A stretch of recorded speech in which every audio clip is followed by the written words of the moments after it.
James Scott is our next speaker. He is the Director of Behaviour Change and Development at Cycling UK. He's a well-practiced expert in getting more and more people to cycle, currently directing a lot of national programmes at Cycling UK. He's got a background in behavioural science and has a real emphasis on making sure there are evidence-led transport solutions.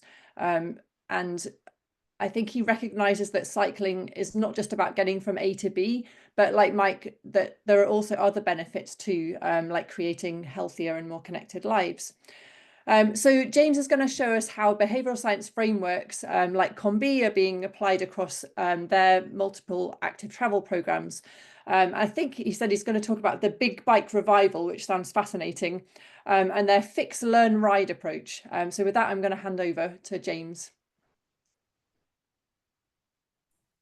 Thanks, Liz. I just managed to mute myself as I'm sharing my presentation.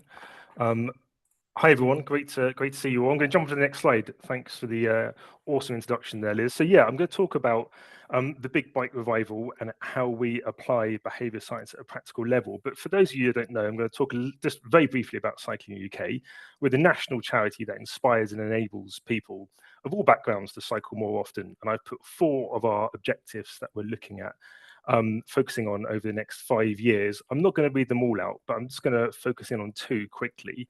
The first one is around improving perceptions of cycling so everyone sees the benefits, and that's something that we're really focusing on at the moment and doing a bit of a deep dive in, particularly around perceptions and how people perceive transport. Mike has obviously shared some really good insights into that, and as did Christina.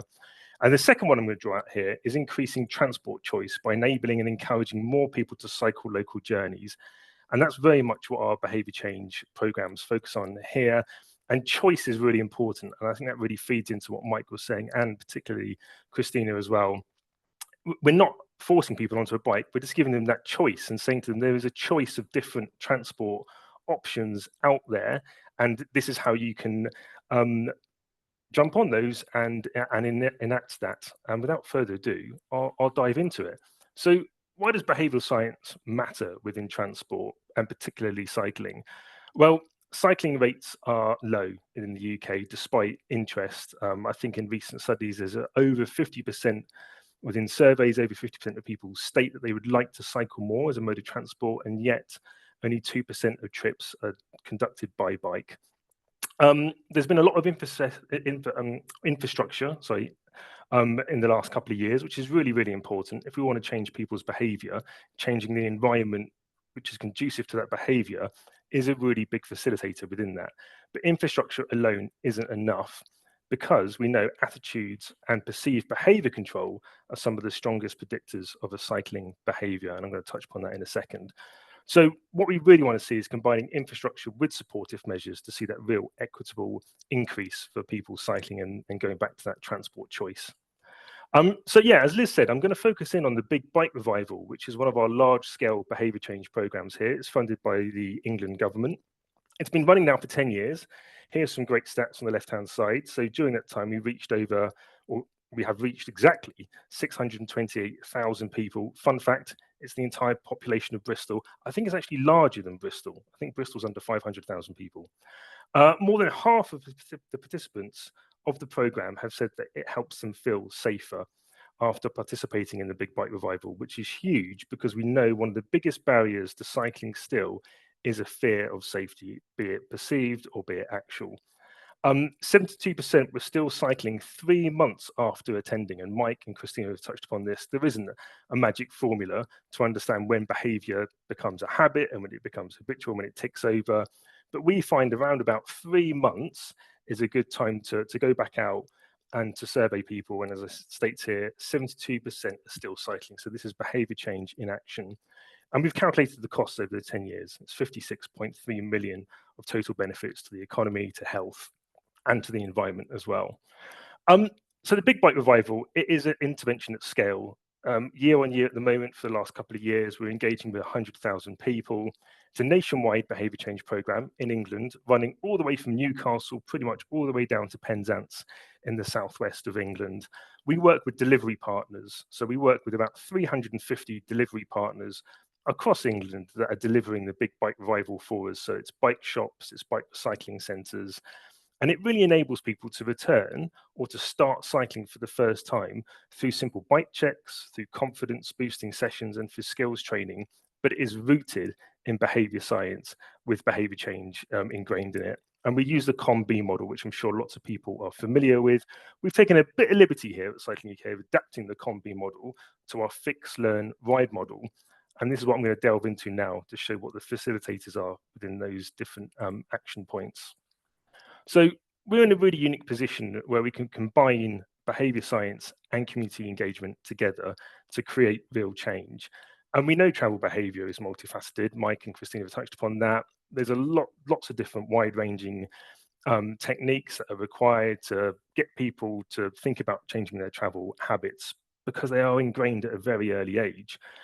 And for us to really understand how the Big Bike Revival was working, a couple of years ago, we conducted a behaviour change wheel analysis, which allowed us to identify the behaviour change techniques which were occurring within the programme, and then connect those behaviour change techniques to the underlying drivers of behaviour change and really feed it back into the programme to make sure that we could really get change at a large level. And this was fascinating. So we found 20 different behavior change techniques occurring across our fix, learn, ride events. But within those, we found 260 different variations of how these were being delivered, which was insane. So we had a look at all those 260, we distilled it all down, and we had a look at which ones were working really, really well, and then built those back into the program.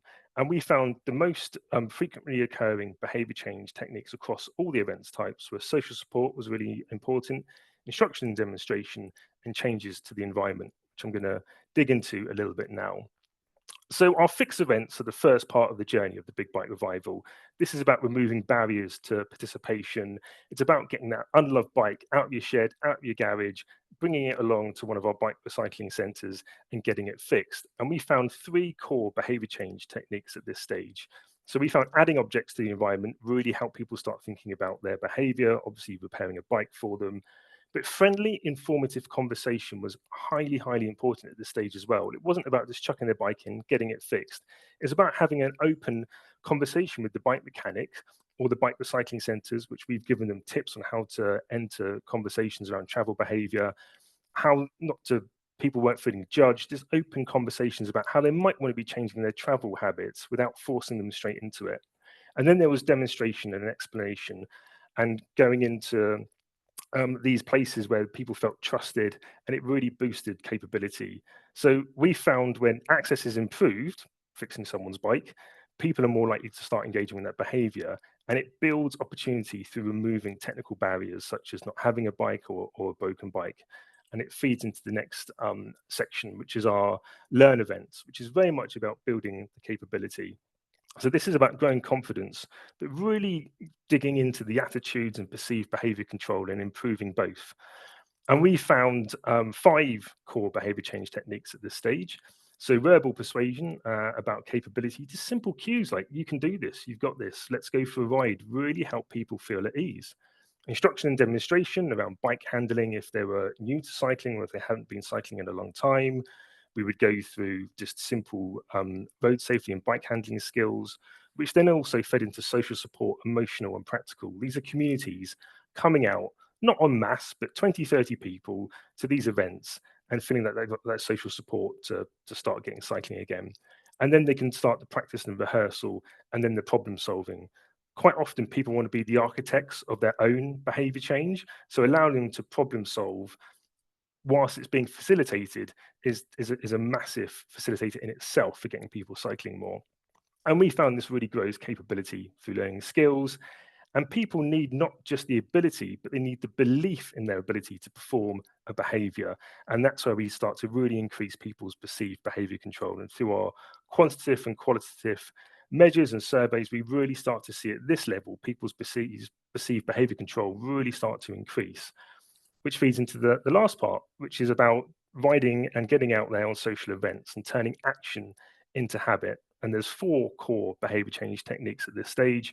Again, social support, practical and emotional, keeping that going. Once someone feels they want to do that behavior, they need that support to carry on doing it. And that very much lends itself to social support. Social comparison we found is really important at this level as well. As Christina touched upon, we don't see social norms being a massive facilitator either, but social comparison, when you see other people like yourself in the environment when you're with them cycling more, that definitely lends itself to it. And then verbal persuasion and reassurance is really important.